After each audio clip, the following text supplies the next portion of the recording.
Welcome to our next episode of What to Expect in Lutheran Worship. When we open the hymnal and we look at the divine service, whether it's setting 1, 3, or 4, whichever one we're using, after we sing the opening hymn, which we'll talk about singing and hymns in a different video down the line, we talk about this little red note that is there saying, the sign of the cross may be made by the baptized in remembrance of their baptism. And even lifelong Lutherans may say, isn't that a Roman Catholic thing? Isn't that just a superstitious thing that athletes do? And for some people, that is their entire frame of reference for it. And unfortunately, the sign of the cross is one of those things that Lutherans have given up, especially over the last few decades. It is a very holy ritual that has fallen out of many, many churches in these last few generations. And throughout the divine service, there are several places that are marked with the sign of the cross for all Christians to make the sign of the cross in remembrance of their baptism.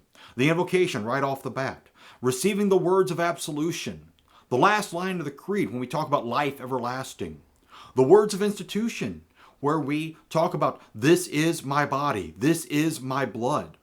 Receiving the Lord's Supper after you have either before you receive the Lord's Supper or after or both, that you are able to make the sign of the cross. And then at the end of the service, at the benediction, when we talk about God giving you peace.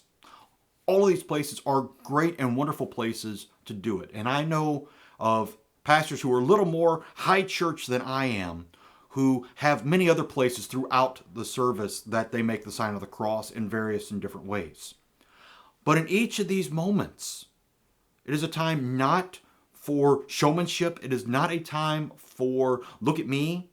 It is a time of remembering the great grace and gift that God has given you in your baptism. That you can only make the sign of the cross because you have been baptized into Jesus' death and crucifixion. And so there are always the questions, well, how do you make the sign of the cross? How do you cross yourself? It's really simple. You take your first two fingers and you start with your forehead, go down a little below your heart, then across your shoulders, and then back to the center. And it doesn't matter which hand you use. You simply, especially when you go to the cross beam, you go across your body and then back to the side with it. And so, you do it left-handed the same way. You just go across your body first as you make that crossbar. But why? Why is it? Well, I've already talked about why really you should make the sign of the cross. It's to remind yourself that even in your baptism, when you were brought to the font, you were marked with the sign of the cross upon your forehead and upon your heart to mark you as one redeemed by Christ the crucified.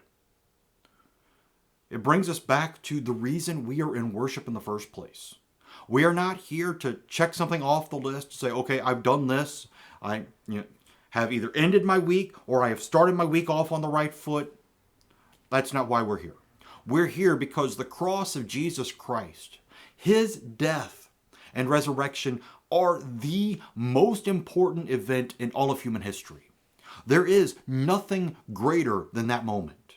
And people can say, well, what about this? What about... No. Nothing changes the world. Nothing has changed. Nothing will change the world like that Good Friday and that Sunday morning. Because it is on those days where your sins are taken away. Talk about any of the wars, any of the revolutions, any of the great scientific breakthroughs that man has made.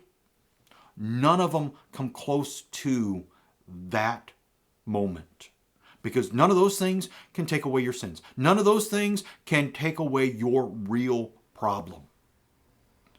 Your real problem is your sin. You come into church as a sinner. You come in to receive that forgiveness of your sins. And so the sign of the cross helps you to ground yourself in that baptism once again. To remind yourself that it is there, in that moment, in Jesus' cross, that your life sits. Your life sits there because your sins are nailed to that cross. Your sins are there. but you follow Jesus through the grave and out through the resurrection.